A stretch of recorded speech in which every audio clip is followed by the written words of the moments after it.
करके और माल मतलब माल उसको तहसील करने के लिए तहसील बनाया, जिसको हम लोग क्या बोलते हैं, तहसीलदार। अब हमारा गांव से माल कहाँ जाएगा? अंचल में। उसके लिए किसको बनाया? अंचल अधिकारी, उसके पास जमा होगा। अंचल अधिकारी के पास माल कहाँ जमा होगा? डिस्ट्रिक्ट में। उसके लिए क्या बनाया? कलेक्ट करने वाला, जिसको बोलते हैं हम लोग कलेक्टर। कलेक्टर का मतलब समझ रहे हैं? उपायुक्त। ये माल तहसील करने का तरीका बना। अगला तरीका, कमीशन कहाँ जमा होगा? उसके लिए कमिश्नर बनाया गया। कहाँ? जिला लेवल। जिला लेवल पर कमिश्नर बना, वहां क्या जमा होगा? कमिश्नर। आज वही व्यवस्था हमारे पूरे देश में चल रहा है। गोरे अंग्रेजों को हमारे पूर्वजों ने भगाया, आज काले अंग्रेज लोग यहाँ बैठे हुए हैं। तो इन काले अंग्रेजों को भगाने के लिए फिर से हम लोगों को सिद्धू कान्हू, चांद भैरव, बिरसा मुंडा, तिलका बिरसा, जो भी नीलांबर, पीतांबर, और नहीं अंग्रेजों के समय में भी हमारे गांव में दलाल थे, नहीं तो कोई माई का लाल नहीं था। सिद्धू कान्हू को पकड़ करके फांसी का सजा दिलवाता। आज भी हमारे गांव में अंग्रेज, अगर गोरे अंग्रेज हैं तो काले अंग्रेज भी मेरे गांव में हैं। क्या तो पहले बोल चुकी। तो सबसे बड़ा सवाल ये है कि अब हम लोगों को ये तय करना है, अभी हम लोग यहाँ कौन बैठा है भाई? कौन बैठा है? अभी हम लोग कौन बैठे हैं? जनता ग्रामीण समाज नहीं,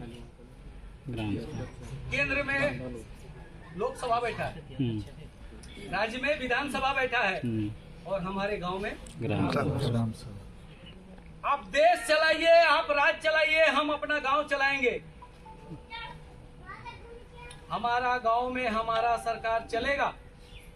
2024 में हम लोगों ने भारत सरकार के समक्ष 15 स्टेट के लोग बैठे, जनजातीय कार्य मंत्रालय, भारत सरकार, राष्ट्रपति से भी हम लोगों का बातचीत हुआ, सरकार से भी हम लोगों का बातचीत हुआ।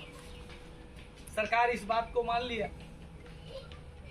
अभी हाल फिलहाल 2024 में हम लोग यहाँ, जो अभी मेरे साथी लोग आए हैं, ओम प्रकाश माझी, रामगढ़ जिला प्रभारी, क्या बोलेंगे, हीरालाल मुर्मू, इन लोगों को अलग अलग जिले से हम लोगों ने छत्तीसगढ़ भेजा था, महाराष्ट्र, गढ़चिरौली जिला, क्या बोलेंगे, मेंढालेखा, महाराष्ट्र का मेंढालेखा।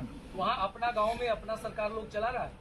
हम लोग सोचे कि मैं अपने गांव में अपना सरकार क्यों नहीं चलाऊंगा? अगर देश सरकार चला रहा है, राज्य सरकार चला रहा है, तो मेरा गांव में भी मेरा सरकार चलेगा। चलना चाहिए। चलना चाहिए। इसको एक बार जोरदार ताली बजा के हम लोगों ने 1,25,000 करोड़ का बजट बना करके भारत सरकार को दिया। हम लोग तोड़ बात करते हैं, और जो दिखता है वो दिखता है, जो दिखता है वो बिकता है। बाबू तुम्हारा वीरेंद्र भाई, इनको पढ़ करके सुना दीजिए। अभी 79,156 करोड़ रुपया भारत सरकार इसको पारित करके राज्य सरकार के पास भेज दिया। 1,25,000 करोड़ जो हम लोग बजट बना करके भारत सरकार को दिया था, उसमें 79,156 करोड़ रुपया का बजट बना करके और भारत सरकार ने राज्य सरकार को भेज दिया। अब हमारा गांव में हमारा राज आ गया। वो तो इसका नाम ही दिया था, तो हम लोग सब मिलके कर रहे हैं काम, ठीक है। अब सवाल है कि हमारा ग्राम सभा तय करेगा कि हम अपना गांव में अपना का बेटा का फुटचुंडी आगे रखेंगे कि उधर आएगा तो उधर क्या होना चाहिए? केंद्र सरकार ने देखा कि हमने अरबों खरबों रुपया जनता के ये पैसा दूर से जाके ले लो पूरा, हमारा जंगल गया, हमारा संसाधन गया,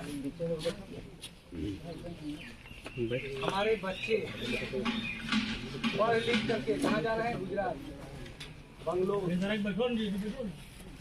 उड़ीसा, छत्तीसगढ़, महाराष्ट्र, क्या यही विकास है? क्या हम लोग इसी को विकास बोलेंगे? क्या विकास है? इसका जिम्मेवार कौन है? ये लोग। इसका जिम्मेवार कौन है? कौन सी बात? सरकार विकास के लिए बहुत सारा कानून बनाया, बहुत सारा कानून बना। हमारे यहाँ के झारखंड के आदिवासी मूलवासियों का विकास के लिए बहुत सारा कानून बना, चाहे पेशा कानून 1996 हो, सीएनटी एक्ट कानून 1908 का मामला हो, या एसपीटी एक्ट कानून 1956 का मामला हो, या फिर भूमि अधिग्रहण कानून 2013 हो, समता जजमेंट कानून हो, ये वनाधिकार कानून 2006 हो। ये कानून क्यों बना? ये कानून क्यों बना? यहाँ का आदिवासी, यहाँ का मूलवासियों का व्यवस्था के लिए। सीएनटी एक्ट कानून हमारे झारखंड के आदिवासी मूलवासियों का रक्षा कवच। रक्षा कवच मतलब समझ रहे हैं?